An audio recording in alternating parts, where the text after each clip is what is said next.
bukan selebritas, tapi Wakil Presiden Republik Indonesia. Namanya Gibran Rakabuming Raka. Bukan pejabat yang hanya pandai pidato, tapi yang tahu rasanya berjalan di tanah retak dan mengulurkan tangan tanpa protokol rumit. Seorang ibu dari Kabupaten Kupang berlari kecil, wajahnya keras, tapi matanya basah.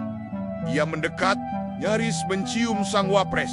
Kenapa? Karena hanya itu yang bisa ia lakukan untuk berterima kasih.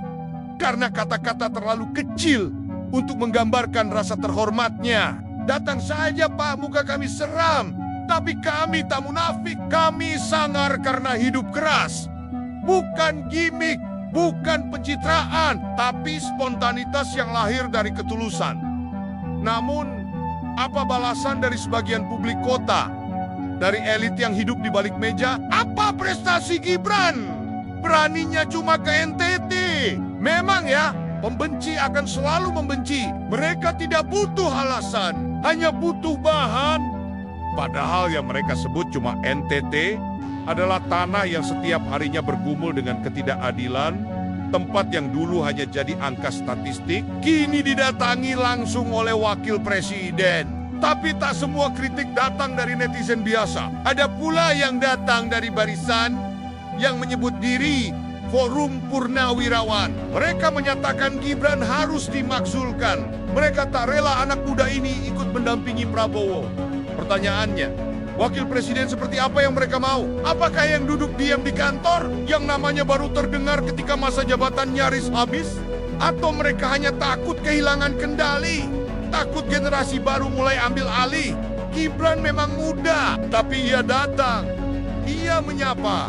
Bukan hanya bicara, ia membawa solusi, bukan sekadar janji.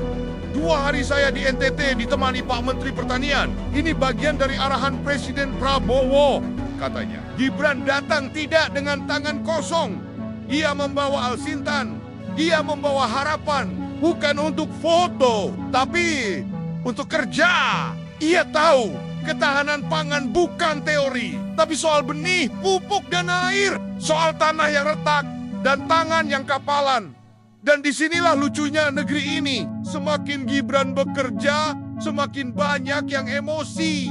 Semakin rakyat merasa diperhatikan, semakin elit merasa terusik. Kenapa? Karena pola lama sedang runtuh. Karena pejabat muda mulai tampil tak seperti naskah mereka. Ada yang bilang Gibran hanya menang karena ayahnya. Tapi mereka lupa, anak presiden bisa saja diam, duduk manis, dan menunggu warisan. Tapi tidak Gibran. Dia turun ke lapangan dan menantang stigma. Banyak yang bilang Gibran sedang mempersiapkan diri untuk 2029. Dan kalimat itu dilontarkan seolah dosa, seolah keinginan untuk melayani lebih besar adalah pengkhianatan. Beginikah bobroknya cara berpikir anak-anak Abah yang hidup dalam kebencian diberi wakil presiden yang muda, yang datang ke pasar, ke sekolah, ke ladang, yang kerjanya terlihat dan bisa disentuh. Kerjanya malah selalu disalahkan. Katanya cuma ke SD, katanya bukan akademisi, katanya semua ini pencitraan.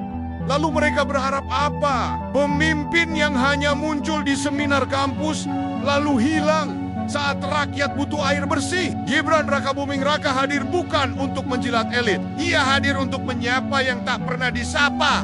Untuk menunjukkan bahwa pemimpin muda tidak harus tunduk pada pola pikir tua yang sinis. Sebelum meninggalkan desa Baumata Utara, Gibran berkata, NTT, saya akan kembali lagi. Itu bukan janji politik. Itu panggilan hati dari pemimpin yang tahu bahwa Indonesia bukan cuma Jakarta. Dan kita percaya ia akan kembali. Bukan sebagai selebritas, tapi sebagai pelayan rakyat. Untuk mereka yang bilang, apa prestasi Gibran? Lihatlah wajah ibu itu. Dengarlah suara petani.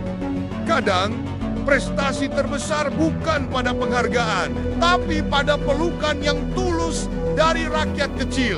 NTT, saya akan kembali lagi, kata Gibran. Ada yang tanya, apa prestasi Gibran? Kadang, yang kalian sebut gimmick adalah harapan terakhir bagi rakyat yang hidup tanpa pamrih. Pembenci akan selalu membenci, tapi rakyat melihat siapa yang benar-benar hadir. Wakil presiden muda ini bukan hanya bicara. Dia datang, dia bekerja, dan dia dicintai.